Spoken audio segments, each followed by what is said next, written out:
Hello, viewers. Today, we shall be dwelling on the normalization of abnormalities. What we tolerate, we perpetuate. What if I told you that injustice does not always begin with violence, but with silence? That the greatest danger to humanity is not just war or corruption, but the quiet acceptance of that which was never meant to be tolerated. It is the slow normalization of what should never have been made normal. Imagine waking up every day to the sound of gunfire instead of an alarm clock, going to bed hungry, not because you forgot to buy food, but because there was none even to begin with. Living in a country where your lives are the mercy of warlords, corrupt politicians, or foreign interests. At first, there is outrage. People speak out. But over time, the outrage fades. The voice is quiet down. The world moves on. And what was once unacceptable becomes just another part of life. This is how injustice prevails. Not through solid force, but through slow, steady acceptance. It is not always the loud, obvious evils that destroys communities, societies, and the world. Sometimes it is the quiet surrender to that which was never meant to be tolerated in the first place. I stand today to ask, what have we come to accept that should never have been made normal? Look around us. We live in a world where war and displacement are just headlines. Farming is just how it is, not a failure of leadership. Corrupt leaders steal billions, yet sit comfortably at global summits. The sufferings of millions are ignored because it's always been this way. Let's talk about Sudan, a flicker of hope after decades of dictatorship, now engulfed in a crisis that deepens by the day. Thousands have lost their life. Millions have been displaced. Hospitals lie in ruins. Women and children live with fear as their daily companions. And yet, the world largely remains silent. Why?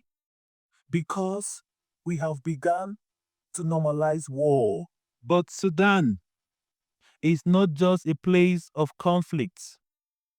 It is a land of poets, philosophers, farmers, and freedom fighters.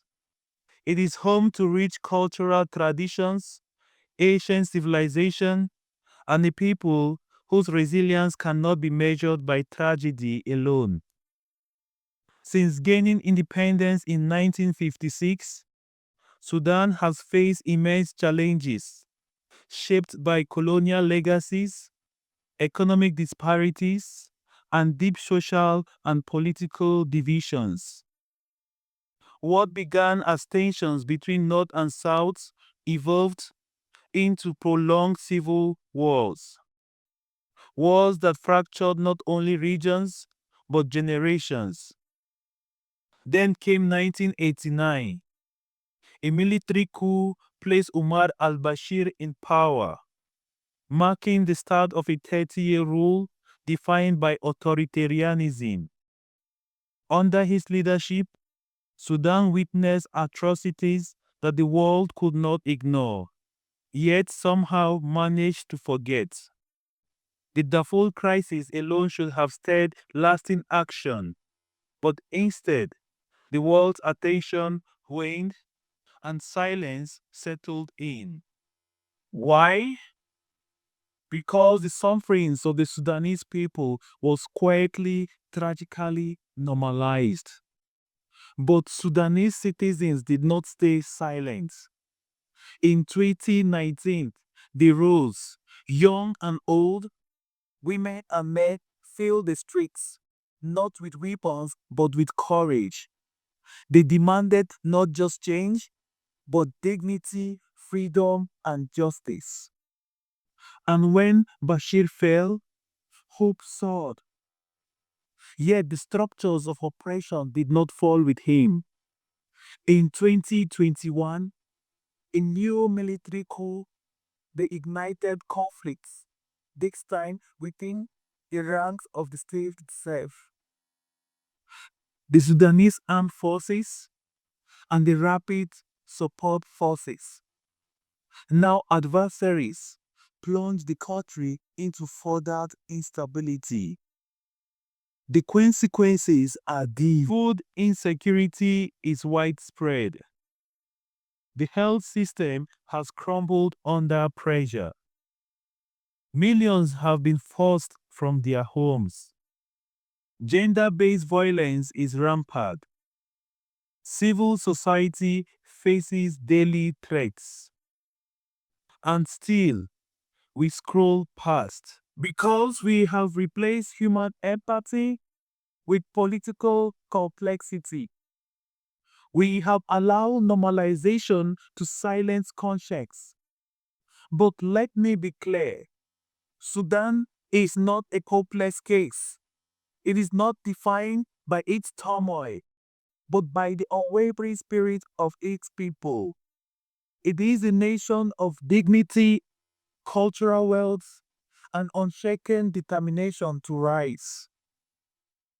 We must change the narratives because what we tolerate, we perpetuate. Let Sudan remind us all that injustice does not always begin with bombs. It begins when the world looks away. So I ask again, what are we tolerating today that will shame us tomorrow? Africa has suffered injustice after injustice, but history teaches us something powerful. Nothing changes unless we refuse to accept the status quo.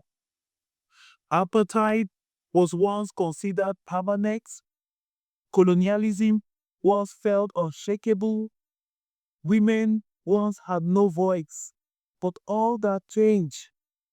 Why? Because someone said no more. So I ask you, why do we scroll past suffering like it's a movie scene? Why do we salute those who destroy nations and still call them Your Excellency? Why do we say this is how things are instead of enough is enough? Let me be clear. Just because something is normal does not mean it's right. If injustice continues, does not mean it is unstoppable. It is because too many people stay silent. Today, I challenge you. What is one injustice that people around you have accepted to be normal but should never be? Let's name it. Let's confront it. Let's stop tolerating what should never have been accepted. Because change begins when we stop accepting the unacceptable. And together we will be heard. And together we will make a concrete and positive difference in our world. Thank you.